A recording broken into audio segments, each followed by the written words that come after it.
নমস্কার। কাকলির সাহিত্য কথায় সব বন্ধুদের স্বাগত।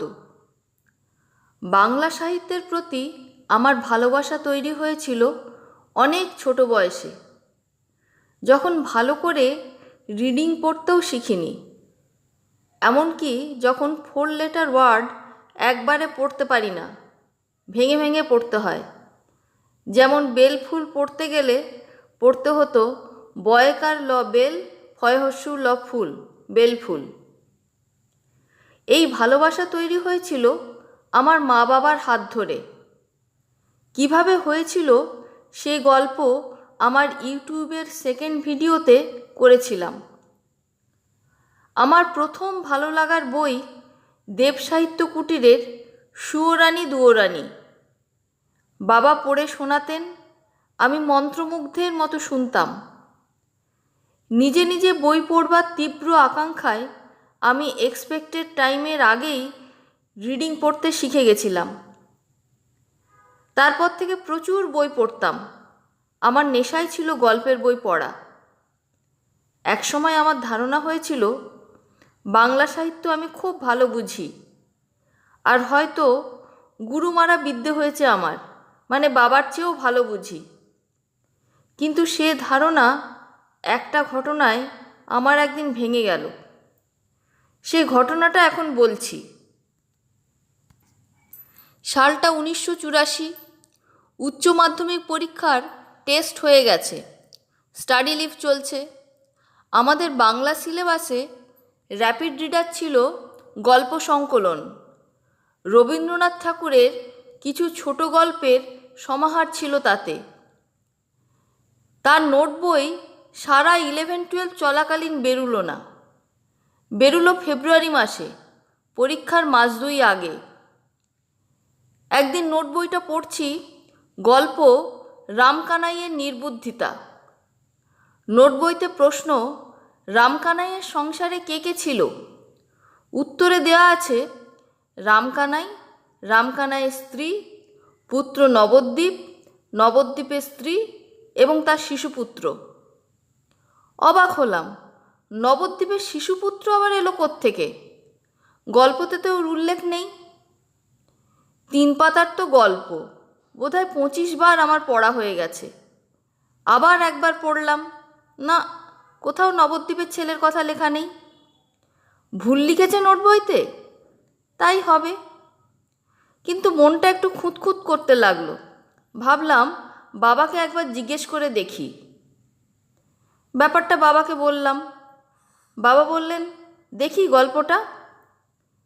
বইটা নিয়ে 1 মিনিটের মধ্যে আমাকে ফেরত দিয়ে বললেন, হ্যাঁ, নবদ্বীপের ছেলে ছিল তো, নোট বইতে ভুল লেখেনি। আমি তো হাঁ। বললাম, কোথায় পেলে তুমি নবদ্বীপের ছেলে?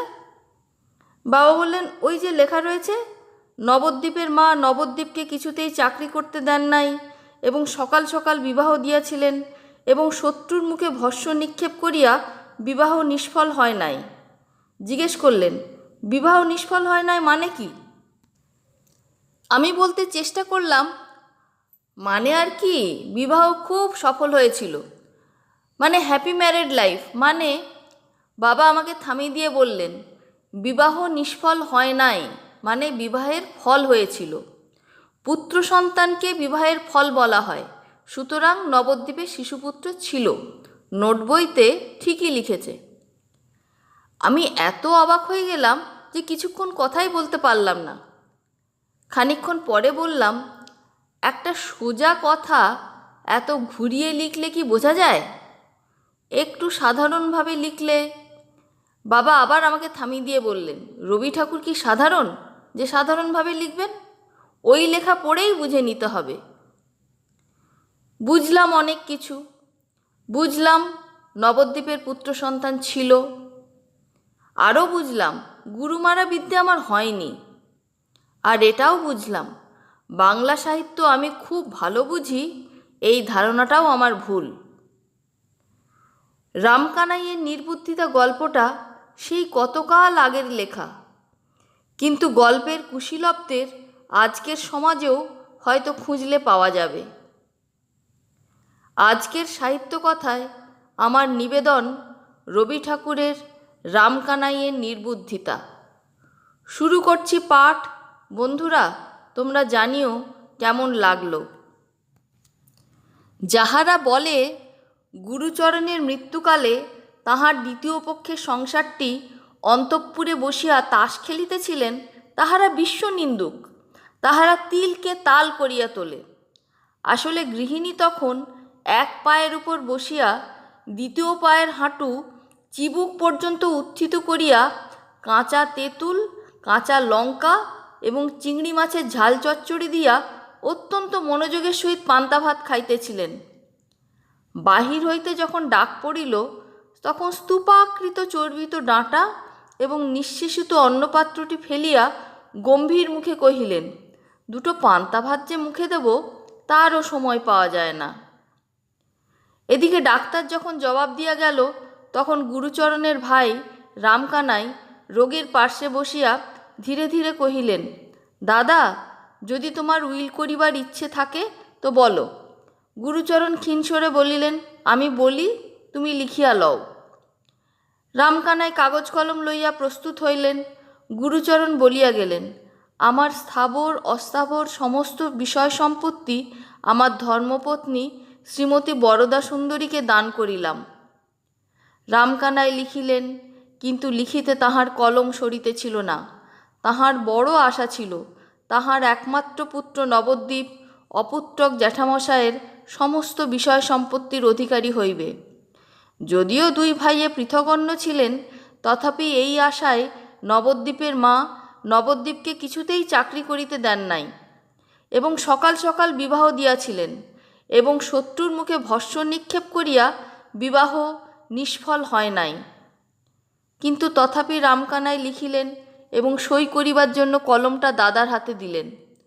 গুরুচরণ নির্জীব হস্তে যাহা সই করিলেন, তাহা কতকগুলো কম্পিত বক্ররেখা কি তাহার নাম বোঝা দুঃসাধ্য। পান্তা ভাত খাইয়া যখন স্ত্রী আসিলেন, তখন গুরুচরণের বাক্রোধ হইয়াছে দেখিয়া স্ত্রী কাঁদিতে লাগিলেন। যাহারা অনেক আশা করিয়া বিষয় হইতে বঞ্চিত হইয়াছে, তাহারা বলিল মায়া কান্না, কিন্তু সেটা বিশ্বাসযোগ্য নহে। উইলের বৃত্তান্ত শুনিয়া নবদ্বীপের মা ছুটিয়া আসিয়া বিষম গোল বাঁধাইয়া দিল। বলিল, মরণকালে বুদ্ধিনাশ হয়, এমন সোনার চাঁদ ভাইপো থাকিতে। রামকানাই যদিও স্ত্রীকে অত্যন্ত শ্রদ্ধা করিতেন, এত অধিক যে তাহাকে ভাবান্তরে ভয় বলা যাইতে পারে, কিন্তু তিনি থাকিতে পারিলেন না। ছুটিয়া আসিয়া বলিলেন, মেজবউ, তোমার তো বুদ্ধিনাশের সময় হয় নাই, তবে তোমার এমন ব্যবহার কেন? দাদা গেলেন, এখন আমি তো রহিয়া গেলাম। তোমার যা কিছু বক্তব্য আছে অবসর মতো আমাকে বলিও, এখন ঠিক সময় নয়। নবদ্বীপ সংবাদ পাইয়া যখন আসিল, তখন তাহার জ্যাঠামশায়ের কাল হইয়াছে। নবদ্বীপ মৃত ব্যক্তিকে শাসাইয়া কহিল, দেখিব মুখাগ্নি কে করে, এবং শ্রাদ্ধশান্তি যদি করি তো আমার নাম নবদ্বীপ নয়। গুরুচরণ লোকটা কিছুই মানিত না। সে ডফ সাহেবের ছাত্র ছিল। শাস্ত্রমতে যেটা সর্বাপেক্ষা অখাদ্য, সেইটাতে তার বিশেষ পরিতৃপ্তি ছিল। লোকে যদি তাকে খ্রিশ্চান বলিত, সে জিভ কাটিয়ে বলিত, রাম, আমি যদি খ্রিশ্চান হই তো গোমাংস খায়। জীবিত অবস্থায় যাহার এই দশা, সদ্যমৃত অবস্থায় সে যে পিণ্ডনাশ আশঙ্কায় কিছুমাত্র বিচলিত হইবে এমন সম্ভাবনা নাই। কিন্তু উপস্থিত মতো ইহা ছাড়া আর কোনো প্রতিশোধের পথ ছিল না। নবদ্বীপ একটা সান্ত্বনা পাইল যে লোকটা পরকালে গিয়া মরিয়া থাকিবে। যতদিন ইহলোকে থাকা যায়, জ্যাঠামশায়ের বিষয় না পাইলেও কোনো ক্রমে পেট চলিয়া যায়। কিন্তু জ্যাঠামশাই যে লোকে গেলেন, সেখানে ভিক্ষা করিয়া পিণ্ড মেলে না। বাঁচিয়া থাকিবার অনেক সুবিধা আছে। রামকানাই বরদা সুন্দরীর নিকট গিয়া বলিলেন, বউ ঠাকুরানী, দাদা তোমাকেই সমস্ত বিষয় দিয়া গিয়াছেন। এই তাহার উইল, লোহার সিন্ধুকে যত্নপূর্বক রাখিয়া দিও। বিধবা তখন মুখে মুখে দীর্ঘ পদ রচনা করিয়া উচ্চৈঃস্বরে বিলাপ করিতেছিলেন। 2-4 জন দাসীও তাহার সহিত স্বর মিলাইয়া মধ্যে মধ্যে 2-4টা নূতন শব্দ যোজনাপূর্বক শোক সঙ্গীতে সমস্ত পল্লীর নিদ্রা দূর করিতেছিল। মাঝে হইতে এই কাগজখণ্ড আসিয়া এক প্রকার লয়ভঙ্গ হইয়া গেল এবং ভাবেরও পূর্বাপর যোগ রহিল না। ব্যাপারটা নিম্নলিখিত মতো অসংলগ্ন আকার ধারণ করিল। ওগো, আমার কি সর্বনাশ হলো গো, কি সর্বনাশ হলো! আচ্ছা ঠাকুরপো, লেখাটা কার? তোমার বুঝি? ওগো, তেমন যত্ন করে আমাকে আর কে দেখবে, আমার দিকে কে মুখ তুলে চাইবে গো? তোরা একটুকু থাম, মেলা চেঁচাস নে, কথাটা শুনতে দে। ওগো, আমি কেন আগে গেলুম না গো, আমি কেন বেঁচে রইলুম? রামকানাই মনে মনে নিঃশ্বাস ফেলিয়া বলিলেন, সে আমাদের কপালের দোষ। বাড়ি ফিরিয়া গিয়া নবদ্বীপের মা রামকানাইকে লইয়া পড়িলেন। বোঝাই গাড়ি সমেত খাদের মধ্যে পড়িয়া হতভাগ্য বলদ গাড়োয়ানের সহস্র গুঁতা খাইয়াও অনেকক্ষণ যেমন নিরুপায় নিশ্চলভাবে দাঁড়াইয়া থাকে, রামকানাই তেমনি অনেকক্ষণ চুপ করিয়া সহ্য করিলেন। অবশেষে কাতর স্বরে কহিলেন, আমার অপরাধ কি? আমি তো দাদা নই। নবদ্বীপের মা ফস করিয়া উঠিয়া বলিলেন, না, তুমি বড় ভালো মানুষ, তুমি কিছু বোঝো না। দাদা বললেন, লেখো। ভাই অমনি লিখে গেলেন। তোমরা সবাই সমান, তুমিও সময়কালে ওই কীর্তি করবে বলে বসে আছো। আমি মলেই কোন পোড়ার মুখে ডাইনিকে ঘরে আনবে আর আমার সোনার চাঁদ নবদ্বীপকে পাথারে ভাসাবে। কিন্তু সেজন্য ভেবো না আমি শিগগির মরছি নে। এইরূপে রামকানাইয়ের ভাবী অত্যাচার আলোচনা করিয়া গৃহিণী উত্তরোত্তর অধিকতর অসহিষ্ণু হইয়া উঠিতে লাগিলেন। রামকানাই নিশ্চয়ই জানিতেন, যদি এই সকল উৎকট কাল্পনিক আশঙ্কা নিবারণ উদ্দেশ্যে ইহার তিলমাত্র প্রতিবাদ করেন, তবে হিতে বিপরীত হইবে। এই ভয়ে অপরাধীর মতো চুপ করিয়া রহিলেন, যেন কাজটা করিয়া ফেলিয়াছেন, যেন তিনি সোনার নবদ্বীপকে বিষয় হইতে বঞ্চিত করিয়া তাহার ভাবী দ্বিতীয় পক্ষকে সমস্ত লিখিয়া দিয়া মরিয়া বসিয়া আছেন। এখন অপরাধ স্বীকার না করিয়া কোনো গতি নাই। ইতিমধ্যে নবদ্বীপ তাহার বুদ্ধিমান বন্ধুদের সহিত অনেক পরামর্শ করিয়া মাকে আসিয়া বলিল, কোনো ভাবনা নাই, এ বিষয়ে আমিই পাইব। কিছুদিনের মতো বাবাকে এখান হইতে স্থানান্তরিত করা চাই। তিনি থাকিলে সমস্ত ভণ্ডুল হইয়া যাইবে। নবদ্বীপের বাবার বুদ্ধিশুদ্ধির প্রতি নবদ্বীপের মার কিছুমাত্র শ্রদ্ধা ছিল না, সুতরাং কথাটা তারও যুক্তিযুক্ত মনে হইল। অবশেষে মার তাড়নায় এই নিতান্ত অনাবশ্যক নির্বোধ কর্মনাশা বাবা একটা যেমন তেমন ছল করিয়া কিছুদিনের মতো কাশীতে গিয়া আশ্রয় লইলেন। অল্পদিনের মধ্যে বরদা সুন্দরী এবং নবদ্বীপচন্দ্র পরস্পরের নামে উইল জালের অভিযোগ করিয়া আদালতে গিয়া উপস্থিত হইল। নবদ্বীপ তাহার নিজের নামে যে উইলখানি বাহির করিয়াছে, তাহার নাম সহি দেখিলে গুরুচরণ হস্তাক্ষর স্পষ্ট প্রমাণ হয়। উইলের দুই একজন নিঃস্বার্থ সাক্ষীও পাওয়া গিয়াছে। বরদা সুন্দরীর পক্ষে নবদ্বীপের বাপ একমাত্র সাক্ষী এবং সহি কারও বুঝিবার সাধ্য নাই। তাহার গৃহপোষ্য একটি মামাতো ভাই ছিল, সে বলিল, দিদি তোমার ভাবনা নাই, আমি সাক্ষ্য দিব এবং আরও সাক্ষ্য জুটাইব। ব্যাপারটা যখন সম্পূর্ণ পাকিয়া উঠিল, তখন নবদ্বীপের মা নবদ্বীপের বাপকে কাশী হইতে ডাকিয়া পাঠাইলেন। অনুগত ভদ্রলোকটি ব্যাগ ও ছাতা হাতে যথাসময়ে আসিয়া উপস্থিত হইলেন, এমনকি কিঞ্চিত রসালাপ করিবারও চেষ্টা করিলেন। জোর হস্তে সহাস্যে বলিলেন, গোলাম হাজির, এখন মহারানীর কি অনুমতি হয়? গৃহিণী মাথা নাড়িয়া বলিলেন, নেও নেও, আর রঙ্গ করতে হবে না। এতদিন ছুতো করে কাশীতে কাটিয়ে এলেন, একদিনের তরে তো মনে পড়েনি, ইত্যাদি। এইরূপে উভয় পক্ষে অনেকক্ষণ ধরিয়া পরস্পরের নামে আদরের অভিযোগ আনিতে লাগিলেন। অবশেষে নালিশ ব্যক্তিকে ছাড়িয়া জাতিতে গিয়া পৌঁছিল। নবদ্বীপের মা পুরুষের ভালোবাসার সহিত মুসলমানের মুরগি বাৎসল্যের তুলনা করিলেন। নবদ্বীপের বাপ বলিলেন, রমণীর মুখে মধু, হৃদয়ে ক্ষুর। যদিও এই মৌখিক মধুরতার পরিচয় নবদ্বীপের বাপ কবে পাইলেন বলা শক্ত। ইতিমধ্যে রামকানাই সহসা আদালত হইতে এক সাক্ষীর সপিনা পাইলেন। অবাক হইয়া যখন তাহার মর্মগ্রহণের চেষ্টা করিতেছেন, তখন নবদ্বীপের মা আসিয়া কাঁদিয়া ভাসাইয়া দিলেন। বলিলেন, হাড় জ্বালানি ডাকিনী যে কেবল বাছা নবদ্বীপকে তাহার স্নেহশীল জ্যাঠার ন্যায্য উত্তরাধিকার হইতে বঞ্চিত করিতে চায় তাহা নহে, আবার সোনার ছেলেকে জেলে পাঠাইবার আয়োজন করিতেছে। অবশেষে ক্রমে ক্রমে সমস্ত ব্যাপারটা অনুমান করিয়া লইয়া রামকানাইয়ের চক্ষু স্থির হইয়া গেল। উচ্চস্বরে বলিয়া উঠিলেন, তোরা এই কি সর্বনাশ করিয়াছিস? গৃহিণী ক্রমে নিজ মূর্তি ধারণ করিয়া বলিলেন, কেন, এতে নবদ্বীপের দোষ হয়েছে কি? সে তার জ্যাঠার বিষয় নেবে না, অমনি এক কথায় ছেড়ে দেবে? কোথা হইতে এক চক্ষু খাদিকা ভর্তার পরমায়ুহন্ত্রী অষ্টকুষ্ঠীর পুত্রী উড়িয়া আসিয়া জুড়িয়া বসিবে, ইহা কোন সৎকুল প্রদীপ কনকচন্দ্র সন্তান সহ্য করিতে পারে? যদি বা মরণকালে এবং ডাকিনীর মন্ত্রগুণে কোনো এক মূঢ়মতি জ্যেষ্ঠতাতের বুদ্ধিভ্রম হইয়া থাকে, তবে সুবর্ণময় ভ্রাতুষ্পুত্র সে ভ্রম নিজ হস্তে সংশোধন করিয়া লইলে এমন কি অন্যায় কার্য হয়? হতবুদ্ধি রামকানাই যখন দেখিলেন তাহার স্ত্রী পুত্র উভয়ে মিলিয়া কখনো বা তর্জন গর্জন, কখনো বা অশ্রু বিসর্জন করিতে লাগিলেন, তখন ললাটে করাঘাত করিয়া চুপ করিয়া বসিয়া রহিলেন। আহার ত্যাগ করিলেন, জল পর্যন্ত স্পর্শ করিলেন না। এইরূপে 2 দিন নীরবে অনাহারে কাটিয়া গেল। মোকদ্দমার দিন উপস্থিত হইল।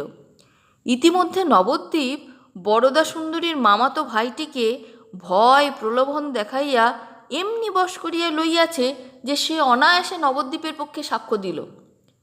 জয়শ্রী যখন বরদা সুন্দরীকে ত্যাগ করিয়া অন্য পক্ষে যাইবার আয়োজন করিতেছে, তখন রামকানাইকে ডাক পড়িল। অনাহারে মৃতপ্রায়, শুষ্ক ওষ্ঠ, শুষ্ক রসনা বৃদ্ধ কম্পিত শীর্ণ অঙ্গুলি দিয়া সাক্ষ্যমঞ্চের কাঠগড়া চাপিয়া ধরিলেন।